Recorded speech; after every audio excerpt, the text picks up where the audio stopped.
एक दूल्हा रात के अंधेरे में गलती से किसी और की दुल्हन लेकर चला जाता है। अब दूसरा दूल्हा उसकी दुल्हन के साथ क्या करता है ये जानने के लिए आइए इस कहानी को सुनते हैं। इस कहानी का नाम है लापता लेडीज।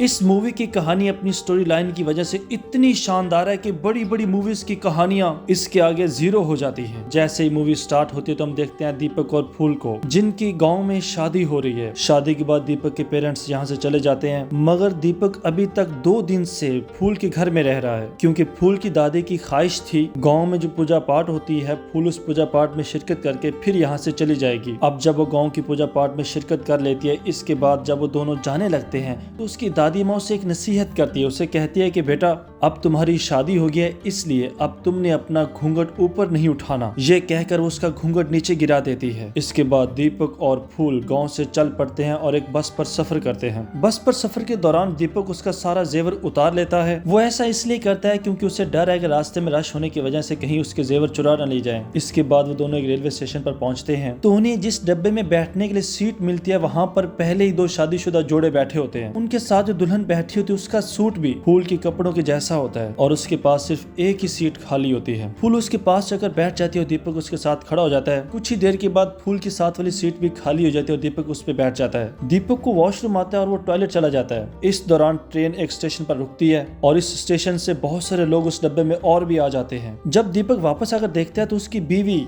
ज्यादा रश होने की वजह से डब्बे के दूसरी जानब पहुंच गई है। ज्यादा रश होने की वजह से दीपक जरा फासले पर खड़ा होकर सफर करने लग जाता है। दीपक के साथ प्रदीप की मॉम बैठी होती है। वो खुद ही दीपक से बातें करना शुरू कर देती है। वो दीपक से कहते हैं कि मुझे जहेज में बहुत कुछ मिला है, हमें गाड़ी मिली है, बहुत सारा कैश मिला है, इसके अलावा और भी बहुत सारा जहेज का सामान है, लेकिन मेरा बेटा अभी भी खुश नहीं है क्योंकि वो चाहता था कि उसे और जहेज का सामान दिया जाए। फिर वो दीपक से कहती है तुम भी बताओ तुम्हें जहेज में क्या मिला, लेकिन दीपक उसकी बात का कोई जवाब नहीं देता। इस पर वो खातून भी चुप हो जाती है। इस तरह सफर करते हुए रात हो जाती है और दीपक का स्टेशन भी आ जाता है। दीपक स्टेशन पर उतरने के लिए जल्दी से अपनी बीवी का हाथ पकड़कर नीचे उतरता है, मगर वो जिस लड़की का हाथ पकड़ता है वो उसकी बीवी नहीं होती। हाँ, उसके कपड़े भी सेम वैसे होते जैसे उसकी अपनी बीवी के थे। रात के अंधेरे की वजह से उस लड़की को भी पता नहीं चलता कि जिस शख्स ने उसका हाथ पकड़ा है वो उसका खामन है या फिर नहीं, और उसका अपना घूंघट भी गिरा होता है जिसकी वजह से दीपक उसे नहीं देख पाता। जब वो ट्रेन से नीचे उतरती है तो वो पहचान लेती है कि ये लड़का उसका दूल्हा नहीं है, लेकिन इसके बावजूद वो उसके पीछे पीछे चल पड़ती है। दीपक उसको लेकर जब अपने गांव पहुंचता है तो उसके दोस्त उसका बड़े अच्छी तरीके से इस्तकबाल करते हैं और उसे उसके घर लेकर जाते हैं। दीपक की मॉम उन दोनों की आरती उतारती है और फिर दुल्हन से कहती है कि अपना घूंघट उठाओ। दुल्हन जैसे अपना घूंघट उठाती है तो उसे देखकर सब हैरान रह जाते हैं, क्योंकि वहां पर फूल की बजाय कोई और ही लड़की थी। पूछने पर लड़की अपना नाम पुष्पा बताती है। वो कहती है कि रात के अंधेरे की वजह से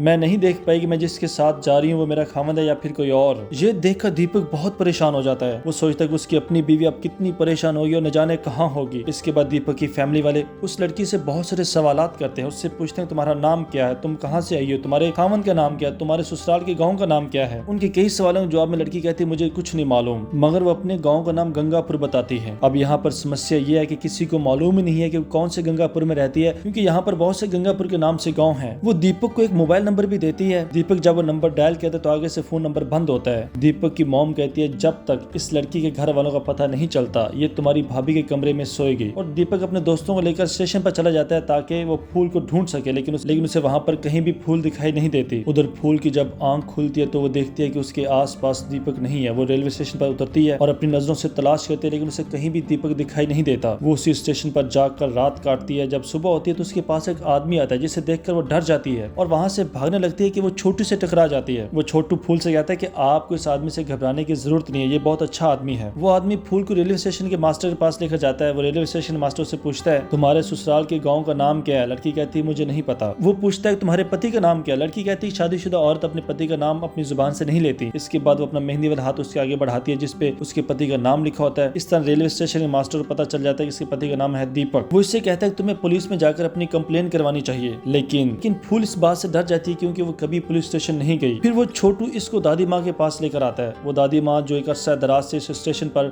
समोसे और चाय का काम करती है। वो फूल की सारी कहानी सुनने के बाद उससे कहते हैं कि तुम्हारे साथ धोखा हुआ है, वो लड़का सारे जेवर लेकर भाग गया जबकि उसने तुम्हारे साथ सुहागरात भी गुजार लिया, वो कभी वापस लौट कर नहीं आएगा। फूल कहती है नहीं ऐसा बिल्कुल नहीं है, मुझे यकीन है कि वो वापस लौट कर आएगा। उसका इतना यकीन देखकर वो दादी माँ भी उसकी मदद करने के लिए तैयार हो जाती है और उससे कहते हैं जब तक तुम्हारा खामन नहीं मिलता तब तक तुम्हें मेरे साथ रहना होगा और मेरे काम काज में मेरी मदद करना होगी। इसके बाद फूल उस दादी माँ के साथ रहने लग जाती है। दीपक जाता है पुलिस स्टेशन जहाँ पर इंस्पेक्टर शाम होता है। वो उसे सारी अपनी कहानी बताता है। इंस्पेक्टर शाम उसे कहता है उस लड़की ने तुम्हें धोखा दिया है, वो तुमसे सारे जेवर लेकर भाग गई है। इस पे दीपक कहता है सारे जेवर तो मेरे पास है। फिर शाम उससे पूछता है कि जो लड़की तुम्हारे पास आई है पुष्पा, क्या उसके पास भी जेवर हैं? इस पे दीपक कहता है कि हाँ उसके पास बहुत सारे जेवर हैं। ये सुनकर इंस्पेक्टर शाम को उस लड़की पर शक हो जाता है। वो उससे कहता है कि तुम अगले दिन आना, लेकिन पुष्पा को साथ लेकर, अब वही हमें फूल तक पहुंचा सकती है। जब दीपक घर पहुंचता है घर के लोग बहुत ज्यादा परेशान होते हैं। वो उनसे पूछते हैं कि क्या हुआ। वो कहते हैं कि पुष्पा कहीं भाग गई है। इतने में ऊपर से पुष्पा भी आ जाती है। वो कहती है कि मैं साथ वाले मंदिर में पूजा करने गई थी। इसके बाद दीपक उससे कहता है कि तुम्हें मेरे साथ कल पुलिस स्टेशन जाना होगा। पुष्पा सुनकर थोड़ी परेशान हो जाती है क्योंकि वो भी कभी पुलिस स्टेशन नहीं गई थी। घर में पुष्पा और दीपक की भाभी की बड़ी अच्छी अंडरस्टैंडिंग हो जाती है। पुष्पा को पता चलता है दीपक की भाभी को पेंटिंग का बहुत शौक है, लेकिन शादी होने के बाद उसने कभी कोई पेंटिंग नहीं बनाई। वो रात के वक्त अपना मोबाइल फोन निकालती है और उसमें जो पहली सिम होती है उसे जला देती है। फिर उस मोबाइल फोन में नई सिम डालकर किसी से फोन पर बात करती है। वो किससे बात करती है, क्यों बात करती है, अभी तक किसी को कुछ नहीं मालूम। उसने अपना ये राज सबसे छुपाया हुआ है। अगले दिन जब दीपक पुष्पा को लेकर इंस्पेक्टर शाम के पास जाता है तो इंस्पेक्टर शाम उससे बहुत सारे सवालात करता है, लेकिन पुष्पा उसके कई सवालों के जवाब में कहती है कि मुझे नहीं मालूम। वो उससे पूछता है कि क्या तुम्हारी बॉडी पर कोई निशान है, तो उसे एक टैटू दिखाती है। उस टैटू में लिखा होता है श्रिया। यहाँ पर पुष्पा कहती है कि मेरे दादा ने मेरा नाम श्रिया रखा था। ये सुनकर इंस्पेक्टर को फिर उस पर शक होने लगता है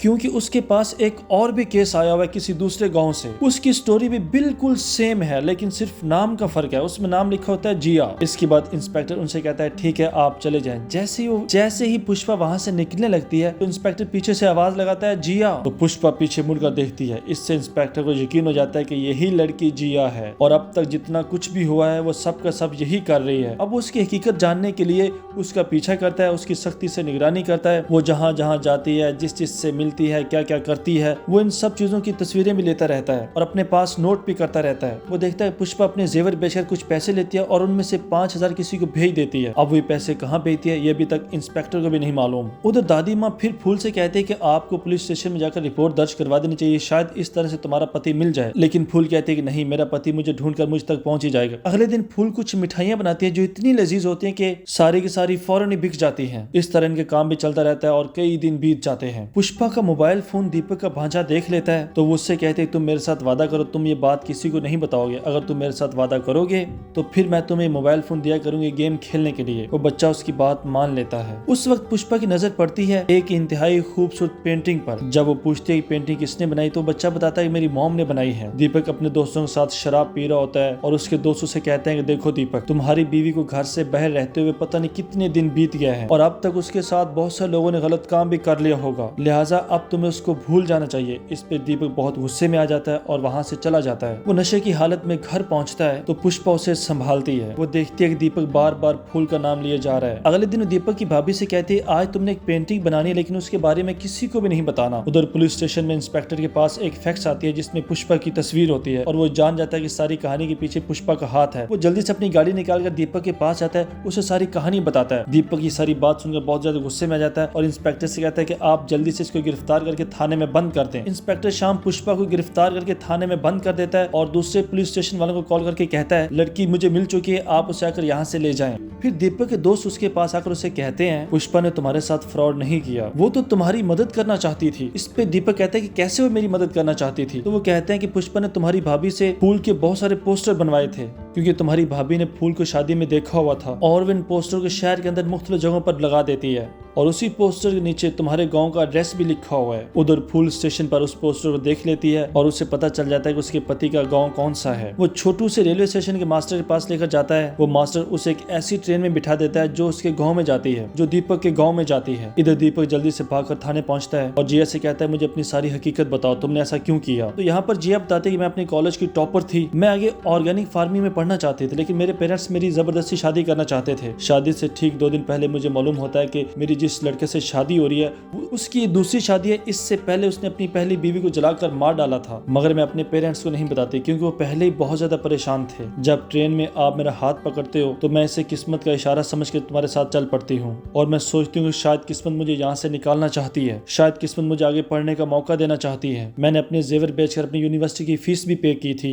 और फिर जब मैंने आपको फूल फूल के लिए इतना परेशान देखा तो फिर मैंने तुम्हारी भाभी से फूल के पोस्टर बनवाकर शहर के अंदर मुख्तलिफ जगहों पर लगवा दिए। फूल जिस स्टेशन पर इस वक्त है उस स्टेशन मास्टर की इंस्पेक्टर को कॉल भी आई थी, लेकिन इंस्पेक्टर ने कॉल पिक नहीं की। तब इंस्पेक्टर शाम अपना मोबाइल निकालता है तो उस पर एक कॉल आई होती है, तो वो वापस उसे कॉल करता है। तो आगे से स्टेशन मास्टर बोलता है और उसे फूल के बारे में बताता है। दीपक वहाँ से भागकर स्टेशन पर पहुंचता है। वो फूल को देखकर बहुत खुश होता है और उसे अपने साथ गाँव ले जाता है। उधर पुलिस स्टेशन में प्रदीप भी आ जाता है। वो आते ही जोरदार चमाटा जिया के मुंह पर मारता है और उससे कहता है तुम्हें घर जाकर पूछूंगा। फिर वो इंस्पेक्टर शाम को रिश्वत देने की कोशिश करता है। उससे कहता है देखो इंस्पेक्टर, तुमने सारे मामले से दूर रहना है, तुम्हें जितने पैसे चाहिए ले लो, लेकिन इस बारे किसी को कोई खबर नहीं होनी चाहिए। फिर वो जिया का हाथ पकड़कर जाने वाला होता है कि जिया उसके साथ जाने से इनकार कर देती है। तब इंस्पेक्टर शाम वहाँ पर आता है और प्रदीप से कहता है देखो प्रदीप, मेरा काम था तुम्हारी बीवी को तलाश करना और मैंने अपना काम पूरा किया। अब ये तुम्हारी पत्नी की मर्जी है कि वो तुम्हारे साथ जाना चाहती है या फिर नहीं। इस पे जिया कहती मैं इसके साथ नहीं जाऊंगी। कमेंट करके वीडियो को लाइक करके जरूर बताइए।